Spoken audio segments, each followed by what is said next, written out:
नमस्कार, मंडल news bulletin में आपका स्वागत है। आइए पेश करते हैं आज के कुछ प्रमुख व मुख्य समाचार। अब तक यदि आपने मंडल न्यूज के इस चैनल को लाइक व सब्सक्राइब नहीं किया है तो जल्द से जल्द इस चैनल को लाइक व सब्सक्राइब जरूर कर दें।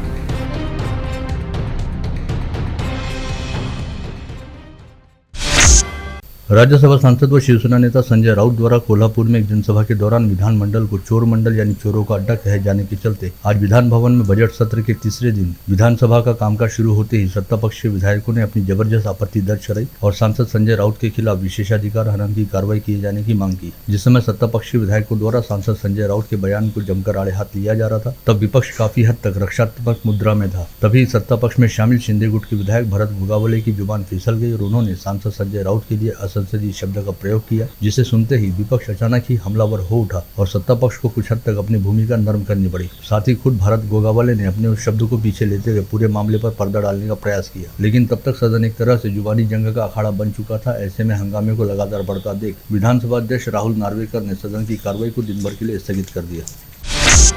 गत रोज अदालती मुकदमे के सिलसिले में धाराशिव पहुंचे विधायक बच्चू कडू का रास्ता रोककर एक 80 वर्षीय बुजुर्ग किसान ने उनसे उद्धव ठाकरे के साथ गद्दारी करने की वजह जाननी चाहिए थी। साथ ही शिंदे गुट व भाजपा का साथ देने के लिए काफी कड़वी बातें भी कही थी। इससे संबंधित वीडियो इस समय समूचे राज्य में सोशल मीडिया पर वायरल है, जिसके बाद अब पूर्व राज्य मंत्री व विधायक बच्चू कडू ने अपनी चुप्पी तोड़ते हुए प्रतिक्रिया दी है और कहा कि हाँ, हमने गद्दारी की, एक नेता और एक पार्टी के साथ गद्दारी की, लेकिन यह गद्दारी आम जनता की भलाई के लिए की गई थी और अगर आम जनता के लिए गद्दारी करने की आगे भी जरूरत पड़ती है तो हम ऐसी गद्दारी करने के लिए बार बार तैयार हैं। साथ ही विधायक बच्चू कडू ने यह भी कहा कि उन्होंने शिवसेना आज से 25-26 साल पहले ही छोड़ दी थी और विगत 25 साल से वे प्रहार जनशक्ति पार्टी के जरिए जनसेवा का काम कर रहे हैं और अपने दम पर विधानसभा में खुद चुनकर आने के साथ ही राजकुमार पटेल के तौर पर एक और विधायक को भी उन्होंने विधानसभा सदस्य बनाने में सफलता हासिल की है और वे शिवसेना के भरोसे या शिवसेना के दम पर विधायक नहीं चुने गए।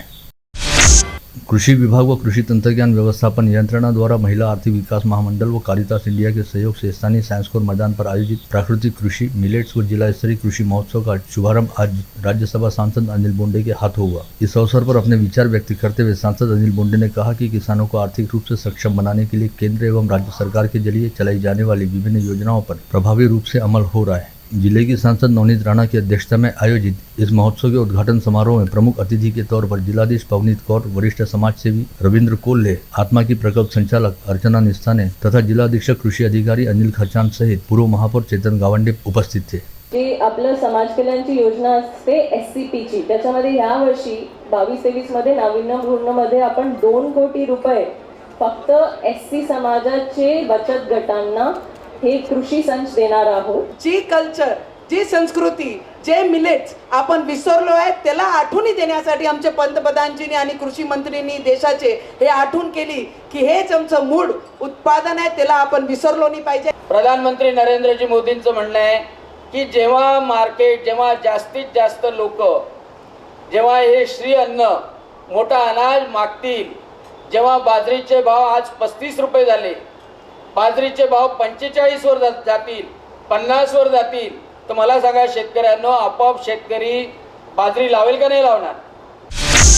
कक्षा 10वीं की बोर्ड परीक्षा कल 2 मार्च से प्रारंभ हो रही है। संभाग के 5 जिलों में कुल 716 केंद्रों से 1,60,557 विद्यार्थी परीक्षा देने जा रहे हैं, जिसके लिए तमाम आवश्यक तैयारियां पूरी कर ली गई हैं। शहर बस सेवा का ठेकेदार बदलने के साथ ही प्रशासक राज में कल गुरुवार 2 मार्च को नवाते मल्टीप्लेक्स के बड़े और चर्चित ठेके पर भी निर्णय होने की संभावना है। नवाते मल्टीप्लेक्स बनाने के लिए आगे आए 3 इच्छुकों के कागजात ओके पाए गए हैं, जिसके चलते कल तीनों निविदा धारकों की फाइनेंशियल बिड खोली जाएगी, जिसके बाद ठेके पर वर्क ऑर्डर जारी होने की संभावना है। नवाते मल्टीप्लेक्स ठेके का मामला विगत कई साल से प्रलंबित चल रहा था, अब उस पर फैसला होने जा रहा है। मनपा द्वारा सिटी बस का पृथ्वी ट्रेवल्स को वर्ष 2016 में दिया गया ठेका रद्द कर दिया गया है। इस बारे में मनपा के कार्यशाला विभाग ने मंगलवार को आदेश जारी कर 24 घंटे के भीतर सभी सिटी बसों को मनपा कार्यशाला में जमा कराने के आदेश दिए गए, लेकिन संबंधित संचालक द्वारा इस आदेश पर अमल न करते हुए आज सुबह से सिटी बस सेवा को शुरू रखा गया, जिसके बाद मनपा आयुक्त के निर्देश पर दोपहर 4 बजे मनपा के कार्यशाला व अतिक्रमण विभाग के अधिकारियों के नेतृत्व में पुलिस के तगड़े बंदोबस्त के बीच सिटी बसों की जब्ती कार्रवाई शुरू की गई। दोपहर 4 बजे ST डिपो के पास से 2 सिटी बसें जब्त हुई। जब्ती की यह कार्रवाई आज देर रात तक चलेगी, ऐसी जानकारी है। वहीं दूसरी ओर आगामी 3 साल के लिए सिटी बस सेवा का ठेका मेघा ट्रेवल्स फर्म को दिए जाने की जानकारी कार्यशाला विभाग द्वारा दी गई है। घरेलू गैस सिलेंडर के दाम और 50 रुपए बढ़ा दिए जाने से आम आदमी का जीना मुहाल हो गया है। इस आशय का आरोप लगाते हुए कांग्रेस पार्टी ने कल 2 मार्च को राजकमल चौक पर सुबह 11 बजे प्रदर्शन करने की घोषणा की, जिसके तहत शहर जिला कांग्रेस कमेटी की ओर से शहराध्यक्ष बबलू शेखावत, पूर्व विधायक सुनील देशमुख व पूर्व महापौर विलास इंगोले ने पार्टी कार्यकर्ताओं व आमजनों से इस आंदोलन में सहभागी होने की अपील की। शिवसेना उद्धव बालासाहेब ठाकरे पार्टी द्वारा इस समय समूचे राज्य में शिव गर्जन अभियान चलाया जा रहा है, जिसके तहत आगामी 3 मार्च को ठाकरे गुट की तेज तर्रार महिला नेत्री सुषमा अंधारे जिले के अचलपुर व बडनेरा में अलग अलग सभाओं को संबोधित करेंगी। आगामी 3 मार्च को सुषमा अंधारे की दोपहर 3 बजे अचलपुर में सभा होगी, वहीं शाम 7 बजे वे बडनेरा नई बस्ती के साप्ताहिक बाजार में आयोजित जनसभा में हिस्सा लेंगी। वहीं शिवगर्जन अभियान के तहत आज अमरावती पहुंचे ठाकरे गुट के नेता व युवा सांसद ओम राजे निम्बालकर ने कहा कि शीघ्र ही सब कुछ ठीक हो जाएगा। उद्धव ठाकरे के नेतृत्व पर सभी को विश्वास है और उनके नेतृत्व में शिवसेना एक बार फिर अपनी सफलता का परचम लहराएगी। वे यहां अभियंता भवन में ठाकरे गुट के कार्यकर्ता सम्मेलन को संबोधित कर रहे थे।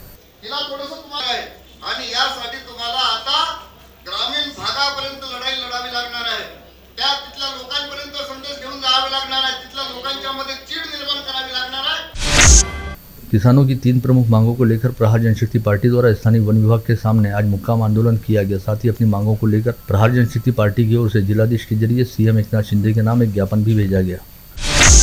डॉक्टर बाबा साहब अम्बेडकर स्वाधार योजना के तहत विगत 2 वर्षों की शिष्यवृत्ति का लाभ जल्द से जल्द प्राप्त होने हेतु इस योजना के लाभार्थी विद्यार्थियों ने समाज कल्याण विभाग के प्रादेशिक आयुक्त को अपनी मांगों का ज्ञापन सौंपा। साथ ही यह मांग जल्द पूर्ण न होने पर प्रशासन के खिलाफ तीव्र आंदोलन करने की चेतावनी दी। जीवन प्राधिकरण की सेवा से बिना किसी पूर्व सूचना के हटाए गए 2 ठेका नियुक्त कर्मचारियों द्वारा अपने परिजनों के साथ जीवन प्राधिकरण के मालटेकड़ी स्थित कार्यालय के सामने विगत 27 फरवरी से आमरण अनशन किया जा रहा है, जो आज लगातार तीसरे दिन भी जारी रहा। इस अनशन को महाराष्ट्र जल सेवा कर्मचारी महासंघ द्वारा अपना समर्थन घोषित किया गया है। विगत 3 वर्षों से बंद पड़ी अचलपुर की फिनले मिल के कामगारों ने मिल को दोबारा शुरू करने की मांग को लेकर कल सुबह 7 बजे फिनले मिल की चिमनी पर चढ़ते हुए शोले स्टाइल में वीरूगिरी आंदोलन किया। मिल प्रशासन ने निधि मिलने पर वेतन अदा करने की मांग मंजूर की, जिसके बाद आंदोलन खत्म किया गया। भालचंद्र घोंगड़े द्वारा यहां जारी की गई प्रेस विज्ञप्ति में कहा गया कि Panjabrao Deshmukh urban cooperative bank के चुनाव हाल ही में संपन्न हुए और 17 सदस्यीय नए संचालक मंडल की स्थापना हुई, लेकिन अब तक ग्राहकों व शेयर धारकों हेतु SMS की सुविधा भी उपलब्ध नहीं हो पाई, जबकि बैंक को डिजिटलाइज करने हेतु काफी बड़ी बातें की गई थी। अतः जरूरी है कि SMS सेवा के जरिए mobile banking, E statement, balance enquiry व टोल फ्री ऐप जैसी सेवाएं तुरंत ग्राहकों को दी जाए। मां कनकेश्वरी देवी जनकल्याण ट्रस्ट अंतर्गत गठित मां अम्बा सत्संग समिति के तत्वाधान में बडनेरा झीरी क्षेत्र के श्री सद्गुरु गणेश शाश्वत धाम में विगत 5 दिनों से चल रही श्री रामचरित मानस कथा के 5वें दिन कनकेश्वरी देवी ने कहा कि सद्गुरु वचनों के पालन से हम जीव तुरंत अपने यथार्थ राम रूप में लीन हो सकते हैं, किंतु माया बाधक बन जाती है, अतः शुभ कार्यों को कल पर नहीं टालना चाहिए। भाजपा के राष्ट्रीय उपाध्यक्ष व अपने हिंदुत्ववादी बयानों के कारण सदैव चर्चा में रहने वाले मध्य प्रदेश के पूर्व गृह मंत्री कैलाश विजय वर्गीय का आज शाम अम्बा नगरी में आगमन हुआ। वे पूज्य कनकेश्वरी देवी की बडनेरा में चल रही रामकथा और कल पूज्य देवी के अवतरण दिवस समारोह में सहभागी होने हेतु अमरावती आए हैं। आज दोपहर उनकी नागपुर विमानतल पर भाजपा के शहराध्यक्ष किरण पातुरकर ने अगवानी की। वहीं अमरावती पहुंचने के बाद कैलाश विजय वर्गीय का शाम के समय भाजपा के राजापेट स्थित कार्यालय में भावपूर्ण सत्कार भी किया गया, जिसके उपरांत उन्होंने बडनेरा जाकर पूज्य कनकेश्वरी देवी का दर्शन किया। मैं सोच रहा था कि मैं माफ़ी मांगूंगा आगे कि मैं थोड़ा सा विलम्ब आया, पर माँ ने पहले ही आशीर्वाद दे दिया कि कथा लंबी चली उसका श्रेय कैलाश जी को है। ये होता है गुरु का हृदय कि आप गलती करो तो भी आपको क्षमा और आशीर्वाद देते हैं। वीर शैव समाज समिति, लिंगायत समिति, महाराष्ट्र गौली समाज संगठन द्वारा संयुक्त रूप से आयोजित सनातन धर्म सभा संगीतमय शिवलिंग महापूजा में आज सुबह सांस्कृतिक भवन में हजारों स्त्री पुरुष भाविकों ने भक्ति भाव के साथ सहभाग लिया। इस समय व्यासपीठ पर श्री हिमत्व केदार वैराग्य सिंहासनाधीश्वर केदारनाथ रावल जगतगुरु भीमाशंकर लिंग शिवाचार्य महास्वामी की दिव्य और प्रेरणादायी उपस्थिति रही। वैदिक मंत्रोच्चारण के बीच करीब 4 घंटे तक शिवलिंग की पूजा चली।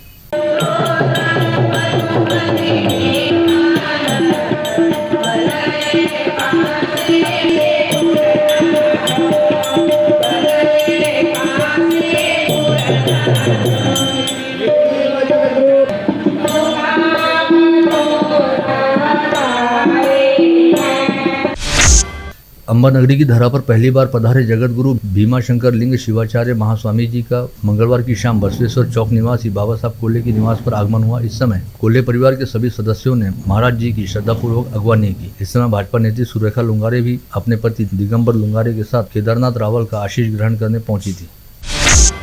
रैली प्लॉट स्थित सत्यधाम मंदिर में साबू परिवार द्वारा आयोजित भागवत कथा में कथा प्रवक्ता क्षमाराम जी महाराज ने श्रीमद् भागवत की कथा सुनाने के साथ ही भगवान श्री कृष्ण की लीलाओं का भी बड़े रोचक तरीके से वर्णन किया। शिव महापुराण कथा के माध्यम से घर घर में शिव भक्ति का सलाब लाने वाले पंडित प्रदीप मिश्रा सीहोर वाले की कथा का नांदगांवपेट MIDC में आगामी 14 से 20 मई दौरान आयोजन किए जाने की जानकारी आज दोपहर यहां बुलाई गई पत्रकार परिषद में नव विकास फाउंडेशन के अध्यक्ष विकेश गवाले व उपाध्यक्ष नमिता तिवारी द्वारा दी गई। चार्टर्ड अकाउंटेंट यानी सनदी लेखापाल की राष्ट्रीय संस्थान की अमरावती शाखा के नवनिर्वाचित अध्यक्ष CA विष्णुकांत सोनी ने पदभार ग्रहण करते हुए अमरावती में विद्यार्थियों के लिए पूरे वर्ष व्यापक गतिविधि व अधिकाधिक सुविधा देने की बात कही। मंडल न्यूज के साथ विशेष तौर पर बातचीत करते हुए उन्होंने कहा कि संस्थान के कैलेंडर प्रोग्राम सहित कई आयोजन रहते हैं। उनके साथ ही वे अमरावती में भी GST प्रमाण पत्र पाठ्यक्रम हेतु सभी के साथ मिलकर प्रयास करेंगे। संत गाड़गे बाबा अमरावती विद्यापीठ के सीनेट में राज्यपाल नामित सदस्यों की सूची आखिरकार मंगलवार को घोषित की गई। राज्यपाल के प्रधान सचिव संतोष कुमार के हस्ताक्षर से घोषित हुई सूची में अमरावती विद्यापीठ क्षेत्र के सभी 5 जिलों सहित नागपुर जिले के एक विशेषज्ञ प्रतिनिधि का समावेश है। केमिस्ट फ्रेंड्स ग्रुप द्वारा केमिस्ट बॉक्स क्रिकेट लीग के प्रथम संस्करण का आयोजन स्थानीय लॉर्ड्स बॉक्स क्रिकेट मैदान पर किया गया था, जिसका समापन रविवार 26 फरवरी को हुआ। सदगुरु स्ट्राइकर्स की टीम ने इस खिताब को अपने नाम किया। गुलिस्तान नगर के अलबदर हॉल में आयोजित वलीमा में खाना खा रहे मोहम्मद शहबाज मोहम्मद मोबिन नामक व्यक्ति को जबरन खाना परोसने के साथ ही विरोध करने पर गाली गलौज करते हुए उसके ताजनगर स्थित घर पर जाकर पिस्तौल व चाकू से लैस होकर हमला करने का मामला सामने आया। इस समय सौभाग्य से पिस्तौल को लोड करते समय बैरल जाम हो गया और मैगजीन से कारतूस निकलकर नीचे जमीन पर गिर पड़ा। इसी बीच फिरियादी युवक मौके से भाग निकला और उसकी जान बच गई। उसके द्वारा दी गई शिकायत के आधार पर कार्रवाई करते हुए पुलिस ने ताजनगर निवासी अरबाज खान, एहबाज खान, उसके भाई अवैस सहित अंसार नगर में रहने वाले सुफियान व अल्तमश नामक आरोपी के खिलाफ विभिन्न धाराओं के तहत अपराध दर्ज किया, जिसमें से 3 आरोपियों को गिरफ्तार किया गया और अल्तमश की सरगर्मी से तलाश की जा रही है। चांदुर तहसील के सिरजगांव बंड में रहने वाले 13 वर्षीय कक्षा 8वीं के छात्र ने खुद को फांसी लगाकर आत्महत्या कर ली। इस बच्चे की शिनाख्त कार्तिक मनोहरे के तौर पर हुई है। आत्महत्या करने का कारण फिलहाल ज्ञात नहीं हो पाया। चांदुर बाजार पुलिस मामले की जाँच कर रही है। सिटी कोतवाली पुलिस के दल ने अहमद रफीक पटेल नामक एक आरोपी को गिरफ्तार करने में सफलता हासिल की है, जो मुंबई से अमरावती में किराए का मकान लेकर मोबाइल चोरी की घटना को अंजाम देता था। घर निर्माण कार्य के नक्शे पर हस्ताक्षर व मुहर लगाने के बदले 3000 रुपये की रिश्वत स्वीकार करने के मामले में कुर्हा ग्राम पंचायत के ग्राम विकास अधिकारी प्रदीप भटकर को एंटी करप्शन ब्यूरो के दल ने रिश्वत स्वीकारते हुए रंगे हाथ गिरफ्तार किया। राजेपेट पुलिस थाना क्षेत्र के गोपाल नगर परिसर में यश दुर्योधन नामक 24 वर्षीय बच्चा कच्चे आम तोड़ने के लिए पेड़ पर चढ़ा, लेकिन संतुलन बिगड़ने के कारण पेड़ के नीचे लगे कटीले तार के वॉल फेंसिंग पर जा गिरा, जिसके चलते उसके कंधे में करीब 2.5 फीट लोहे का एंगल धंस गया। पश्चात डॉक्टर ने सफलतापूर्वक उसके कंधे का ऑपरेशन कर एंगल को बाहर निकाला। 4 माह पूर्व बठिंडा पुलिस थाने में हत्या के इरादे से हमला करने वाले आरोपी के खिलाफ मामला दर्ज किया गया था और तब से आरोपी फरार था। पश्चात पुलिस ने गुप्त सूचना के आधार पर आयुष मेश्राम नामक आरोपी को गिरफ्तार करने में सफलता प्राप्त की।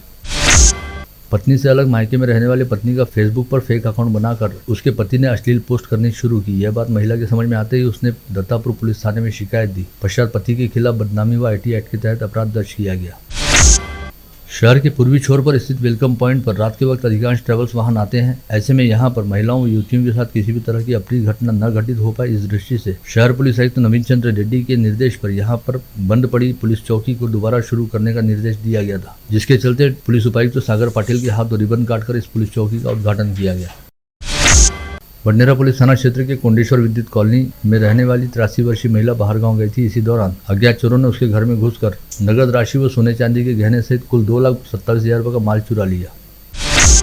गाड़गनगर पुलिस थाना क्षेत्र के समाधि मंदिर के पास 16 वर्षीय युवती को चेतन नागदेवी नामक आरोपी छेड़ रहा था। ऐसे में आसपास उपस्थित लोगों ने इस मनचले मजनू को जमकर पीटा, साथ ही मौके पर पहुंचे पुलिस दल के हवाले किया गया। पीड़ित युवती की बड़ी बहन को भी इससे पहले यही आरोपी छेड़ चुका है। इस मामले को लेकर भी गाड़गनगर पुलिस थाने में उसके खिलाफ अपराध दर्ज है। अमरावती परसवाड़ा मार्ग पर ST बस यात्रा के दौरान एक महिला यात्री का 59,000 रुपये मूल्य का माल रहने वाला पर्स किसी अज्ञात आरोपी ने चुरा लिया। यह बात समझ में आते ही महिला ने बस कंडक्टर से बस को रोकने की विनती की, लेकिन कंडक्टर ने किसी तरह का प्रतिसाद नहीं दिया, जिसकी वजह से महिला को आर्थिक नुकसान झेलना पड़ा। चांदुर बाजार पुलिस ने आज एक बड़ी कार्रवाई करते हुए 44 गौवंश को जीवन दान दिया। मध्य प्रदेश के सारंगपुर से चांदुर बाजार होते हुए अकोला गौवंश की तस्करी की जा रही थी। पुलिस ने गुप्त सूचना मिलने पर छापा मारकर 20 लाख रुपए का माल बरामद किया। साथ ही राहुल विश्वकर्मा व संतोष देववंशी नामक 2 गौवंश तस्करों को भी गिरफ्तार किया। वर्धा के धाड़ीघाट परिसर में मंगलवार की सुबह खेत में गए किसान वाहन मडावी पर हमला करते हुए बाघ द्वारा उसे जान से मार दिया गया, जिसकी वजह से पूरे परिसर में दहशत है। बुल्ढाना के खामगांव में फल लेकर गए युवक चालक की संदेहास्पद तरीके से मौत हो गई। मृतक की शिनाख्त अमोल अस्तूरी के तौर पर हुई है। मतिमंद युवती पर दुराचार करने वाले आरोपी संतोष इंगले को हाईकोर्ट न्यायालय के जिला व सत्र न्यायमूर्ति चकोर वाविस्कर की अदालत ने गवाहों व बयानों के आधार पर दोषी करार देते हुए 15 साल के सश्रम कारावास व 60,000 रुपये की जुर्माने की सजा सुनाई। यवतमाल जिला अंतर्गत महागांव से उमरखेड़ मार्ग पर मुडाना के पशु चिकित्सालय के सामने ट्रैवल बस व ट्रक की आमने सामने हुई भिड़ंत में दोनों वाहनों के चालकों की मौत हो गई। वाशिम जिले के सुधाकर करंजी निवासी किशन कामले की 39 बकरियां भीषण आग में जलकर खाक हो गई। सुबह के वक्त जब पूरा गांव सो रहा था तब अचानक ही तबेले में आग लगी, जिसकी वजह से काफी बड़ा नुकसान हुआ। हिंगोली जिले के वसमत तहसील स्थित सेलू गांव में एक नाबालिग बेटे ने गुस्से में आकर अपने ही पिता के गले पर कुल्हाड़ी से वार कर उसे मौत के घाट उतार दिया। मामला छिपाने के लिए सुबह सेलू निवासी भाऊराव कमले की अंतिम संस्कार की तैयारी शुरू थी, लेकिन पुलिस को इसकी सूचना मिल गई और पुलिस ने तुरंत मौके पर पहुंचकर इस मामले को उजागर किया और हत्यारे बेटे को गिरफ्तार कर लिया। आप देख रहे थे मंडल न्यूज बुलेटिन। हमारे चैनल को लाइक करें, शेयर करें और हाँ, सब्सक्राइब करना ना भूलें। कल होगी आपसे फिर मुलाकात, तब तक के लिए धन्यवाद।